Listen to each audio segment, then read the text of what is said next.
Bonjour à tous, j'espère que vous allez bien. J'espère que vous avez passé des bonnes fêtes. J'espère que vous avez bien commencé votre année. Je fais cette vidéo parce que j'aimerais partager un sujet avec vous. Et j'espère que ça va vous inciter à partager aussi des vidéos avec nous. Et que vous serez bénis énormément par cette vidéo. En fait, cette vidéo, je l'ai intitulée La vie chrétienne. Parce que j'aimerais parler en fait du chrétien comme tel. Et je vais rajouter aussi des choses que j'ai apprises, qui m'ont été données par l'Esprit de Dieu, qui m'ont été révélées par l'Esprit de Dieu à travers des enseignements, à travers des personnes, à travers l'Église, à travers la méditation aussi. Premièrement, on sait tous que Dieu a créé l'homme à son image, que l'homme a été créé à l'image de Dieu. Je dis ça à l'inverse. Et pour compléter en fait cette phrase, je vais utiliser deux versets. Le premier verset, c'est Genèse chapitre 1, verset 26. Le deuxième, c'est chapitre 5, verset 1. Je vais lire le premier. Il dit, « Puis Dieu dit, faisons l'homme à notre image, selon notre ressemblance, qu'il domine sur les poissons de la mer et les oiseaux du ciel, sur les bétails, sur toute la terre et tous les reptiles qui rampent sur la terre. » Voici le deuxième verset, voici le livre de la postérité d'Adam. Lorsque Dieu créa l'homme, il le fit à la ressemblance de Dieu. Donc nous savons d'abord que Dieu est esprit et il a créé en fait l'homme à son image, c'est-à-dire il a créé l'homme par rapport à son esprit. C'est pour ça que vous allez voir dans la Bible que Dieu a d'abord il a conçu un corps et il a créé en fait l'homme à son image, c'est-à-dire l'homme spirituel, à travers l'homme spirituel, comment je peux dire ça? Il a créé l'homme esprit et il a placé son esprit dans le corps. Et c'est au contact du corps et de l'esprit que l'âme a été formée. C'est pour ça qu'on dit que l'homme est une personne en fait à trois entités. Il a un esprit, il a une âme et il vit dans un corps. Je vais souligner avec le verset suivant. C'est Jean 4, verset 24 qui dit « Dieu est esprit et il faut que ceux qui l'adorent en esprit et en vérité. » J'ai dit que je faisais cette vidéo pour parler de la vie chrétienne. Alors, qu'est-ce qui arrive en fait? Comment on devient un chrétien et qu'est-ce qui arrive en fait quand on accepte Jésus-Christ? En fait, lorsqu'Adam a péché avec Ève dans le jardin d'Éden, comme je vous ai montré, que Dieu a créé l'homme à son image, c'est-à-dire l'homme était esprit, même s'il vivait dans un corps et qu'il avait une âme, il a d'abord créé à son image. C'est-à-dire que l'homme vivait par l'esprit de Dieu, c'est-à-dire qu'il marchait par rapport à la révélation de l'esprit. Et lorsque Adam a désobéi en fait à la parole de Dieu, il a commis un péché parce que Dieu lui a dit « Adam, si tu manges le fruit de cet arbre, tu vas certainement mourir. » Et lorsqu'ils ont commis en fait cette faute, ils ont été séparés de Dieu, c'est-à-dire qu'ils ont été morts. C'est-à-dire que l'esprit de l'homme, l'esprit d'Adam a été déconnecté de Dieu. C'est comme si vous prenez un corps et vous le bougez en fait, il ne ressent plus rien parce que le corps est mort. C'est la même chose qui se passe au niveau de l'esprit. L'esprit en fait était mort à Dieu. Et ce que j'aimerais rajouter, c'est que lorsque vous acceptez Jésus-Christ, parce que la Bible nous dit que Jésus-Christ est le deuxième Adam, vous devenez une nouvelle créature. Le verset que je vais utiliser pour m'expliquer, c'est celui-ci, c'est 2 Corinthiens chapitre 5, verset 17 qui dit si une personne est en Christ, il est une nouvelle créature. Les choses anciennes sont passées, voici, toutes choses sont devenues nouvelles. C'est-à-dire que Christ est venu pour nous donner la vie, pour pardonner et effacer nos péchés en même temps, parce qu'il les a totalement enlevés. Et puisque nous sommes une nouvelle créature, nous sommes en fait reconnectés à Dieu. Nous sommes réconciliés avec lui par Christ qui nous donne cette possibilité-là. Notre esprit en fait reprend vie et c'est pour ça qu'on dit qu'on est en fait... C'est pour ça que la Bible dit que nous sommes une nouvelle créature parce que nous naissons de nouveau.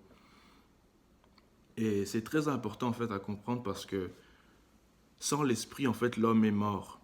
Et il faut accepter Jésus-Christ parce que Jésus-Christ nous dit dans sa parole qu'il est le chemin, la vie et la vérité. Il est le chemin qui mène vers Dieu, il est la vie, c'est-à-dire c'est lui qui apporte la vie de Dieu, et il est la vérité, parce que ce qu'il nous dit, c'est la vérité. Ça vient de Dieu. euh, le deuxième point que j'aimerais souligner, c'est le suivant. J'ai marqué la vie est d'abord spirituelle. Oui, la vie est spirituelle comme l'homme est spirituel, comme Dieu est spirituel, parce que Dieu nous a créés à l'image de son esprit. Et la vie est spirituelle aussi parce que c'est Dieu qui a créé toutes choses et Dieu, il est esprit. J'aimerais que vous compreniez ça, c'est très important. Je vais vous donner un exemple. Lorsque Jésus est allé dans le désert et qu'il a fait 40 jours sans manger et sans boire, le diable est venu vers lui et le diable lui a dit, si tu es réellement le Fils de Dieu, transforme cette pierre en pain. Alors la réponse de Jésus se trouve dans Matthieu 4,4. J'aimerais que vous prêtez attention en fait à cette réponse parce qu'elle apporte beaucoup en fait si vous la comprenez réellement selon la révélation de Dieu. Moi, j'ai eu la chance d'avoir des amis qui ont été inspirés de l'Esprit de Dieu et qui m'ont éclairé sur ce sujet.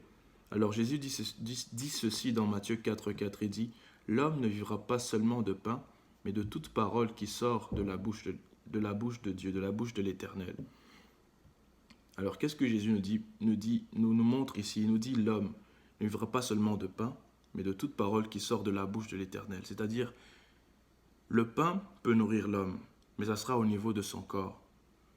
Le pain va nous aider à manger, le pain va nous aider à reprendre des forces et à faire des activités durant la journée, par exemple. Lorsque vous voulez aller, après un match de foot, par exemple, vous mangez des barres de chocolat ou bien vous prenez du lait. En tout cas, vous reprenez un peu des forces. Mais il nous dit aussi que l'homme ne vivra pas seulement de pain, mais de toute parole qui sort de la bouche de Dieu. Parce que la parole qui sort de la bouche de Dieu, elle est aussi nourriture pour notre esprit. C'est-à-dire que lorsque Dieu parle, il parle à travers notre esprit et nous sommes nourris en fait. Je vais compléter cette parole, cette pensée avec le livre de Jean 6, verset 63, qui dit « C'est l'esprit qui vivifie, la chair ne sert à rien, les paroles que je vous ai dites sont esprit et vie. » Alors ici, on voit que les paroles que Dieu dit sont esprit et vie. Donc ça vient compléter ce que je vous ai dit. Lorsque Dieu parle, c'est en fait la nourriture pour notre esprit. C'est la vie en fait pour notre esprit. Elle donne la vie à notre esprit. Parce que les paroles qu'il dit sont esprit et vie. Et moi en fait, je vous invite à lire la Bible, à lire sa parole, parce que c'est comme ça que l'on bâtit en fait, que l'on grandit spirituellement. Parce que tout le monde a un esprit, mais tout le monde n'est pas forcément connecté à l'esprit de Dieu. Et c'est en acceptant Jésus-Christ que l'on devient en fait connecté et réconcilié à l'esprit de Dieu. C'est alors qu'on vit.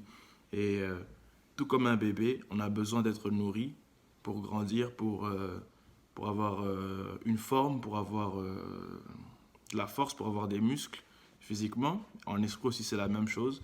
Et la nourriture que Dieu nous a donnée, c'est sa parole. Et c'est en fait la nourriture pour notre esprit. C'est elle qui nous met en relation avec Dieu parce qu'il nous parle à travers son esprit, à travers sa parole. Et lorsque vous lisez la Bible, vous allez vous rendre compte de plusieurs choses. Vous allez vous rendre compte que vous comprenez les choses différemment. Vous comprenez par moments les choses d'une certaine manière. Et par moments, vous la comprenez d'une autre manière. En tout cas, ça vous nourrit, ça vous bâtit, ça vous construit, ça vous édifie, ça vous exhorte. Donc, je vous invite fortement à entretenir votre relation avec Dieu. Vous consacrer entièrement à lui, c'est-à-dire que vous vous séparez de vos anciennes habitudes, parce que lui aussi va vous aider, il va travailler dessus. Et faites-moi confiance, l'Esprit de Dieu est vivant et il est réel. Et comme je vous ai dit, Jésus nous dit dans sa parole qu'il est le chemin, la vie et la vérité. Donc il va continuer de vous renouveler. Et à votre tour, de votre côté, ce que vous devez faire, c'est vous rapprocher de lui. Parce que lorsque vous vous rapprochez de lui, il se révèle totalement à vous. Et vous allez comprendre en fait mieux qui est Dieu. Et vous allez de ce fait comprendre mieux qui vous êtes. Parce que c'est en connaissant Dieu que l'on apprend à se connaître nous-mêmes. Et tout ce qu'il nous dit dans sa parole est très important. Je vous invite juste à continuer en fait dans votre relation avec Dieu, à vous consacrer à lui. Et son esprit va vous guider en fait par rapport à ce que vous allez lire. C'est très important de garder cette intimité avec le Seigneur parce que ça nous bâtit, parce que ça nous montre en fait la volonté que le Seigneur a pour nous sur notre vie, la destinée qu'il a prévue, les projets qu'il a prévus, les objectifs qu'il veut qu'on puisse accomplir. Et sa parole nous donne la force, sa parole nous fortifie. Sa parole, en fait, c'est comme une vision qui vient comme ça, comme une image devant nous. Et on marche, en fait, selon sa parole parce qu'il va clairement nous indiquer ce qu'on devra faire et il va nous éclairer. Donc, il y a un processus aussi. Bon, c'est un processus, mais bon, c'est pour tout le monde. Mais moi, j'ai marqué ici, pour la parole de Dieu, qu'est-ce qui se passe en fait? Comment ça se fait? Comme je vous ai dit, vous allez lire la parole, vous allez l'écouter. Et lorsque vous l'écoutez, vous allez la comprendre. Lorsque vous l'aurez compris, c'est alors que vous allez commencer à méditer.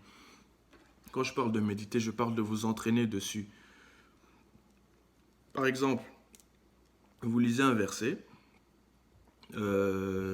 et vous méditez dessus, c'est-à-dire que vous allez à l'extérieur, vous dites, par exemple, j'ai vu un malade, je vais prier pour ce malade, je veux voir si réellement la parole de Dieu marche. Vous vous entraînez de cette façon et vous laissez l'Esprit de Dieu en fait agir, parce que c'est par la foi en fait que l'Esprit de Dieu agit. Lorsque vous placez votre foi dans sa parole, l'Esprit de Dieu va prendre le dessus et elle va agir. Donc je vous invite fortement à méditer sur sa parole, à vous entraîner sur sa parole, parce qu'elle va vous montrer en fait les voies de Dieu. De ce fait, continuez à persévérer, continuez à persévérer parce que c'est en persévérant que vous allez arriver à avoir des résultats. Je vais prendre un exemple sur ça. Lorsque vous prenez des graines pour planter afin que vous puissiez obtenir, je sais pas moi, un arbre, ça va prendre du temps. Il faudra que cette semence qui entre dans la terre soit arrosée. Il faut que le soleil passe aussi dessus. Et il faut que ça prenne un certain temps en fait, pour que l'arbre puisse commencer à grandir. C'est la même chose avec la parole de Dieu qui va entrer dans votre esprit parce qu'elle va vous nourrir, elle va commencer à bâtir votre esprit et vous allez commencer à grandir. Et plus vous nourrissez de sa parole et plus vous grandissez, plus vous vous rapprochez de Dieu, plus vous reflétez en fait Dieu. Vous serez en fait l'expression de Dieu parce que c'est le désir de Dieu d'être en fait accompli en Christ, c'est-à-dire de marcher en fait selon sa parole, de marcher en fait ce qu'il a prévu pour vous, parce qu'il a quelque chose que personne d'autre n'a pour vous et il vous le révèle à travers sa parole. Donc c'était tout pour aujourd'hui et j'espère que vous avez été amplement et abondamment bénis par les paroles que je vous ai prononcées. J'espère que l'Esprit de Dieu va vous éclairer lorsque vous allez méditer dessus. Et je vous invite aussi à faire des vidéos et nous partager ce que l'Esprit a placé dans votre cœur parce que vous ne savez pas, vous ne saurez jamais ce que la personne d'à côté est en train de traverser. De ce fait, j'aimerais aussi vous inviter à télécharger ce livre. Ça s'appelle Rhapsodie des réalités et ça s'obtient en fait en ligne, c'est gratuit. Vous allez juste écrire Rhapsodie des réalités, téléchargement et vous allez voir la première rubrique ou la première affiche qui va apparaître sur YouTube. Vous allez cliquer dessus, vous allez l'obtenir dans la langue que vous voulez, Swahili, Lingala, je sais pas moi, vous parlez chinois. Il y a plusieurs langues disponibles. Que le Seigneur vous bénisse abondamment. Passez une belle journée et une excellente année dans le Seigneur Jésus-Christ. Amen.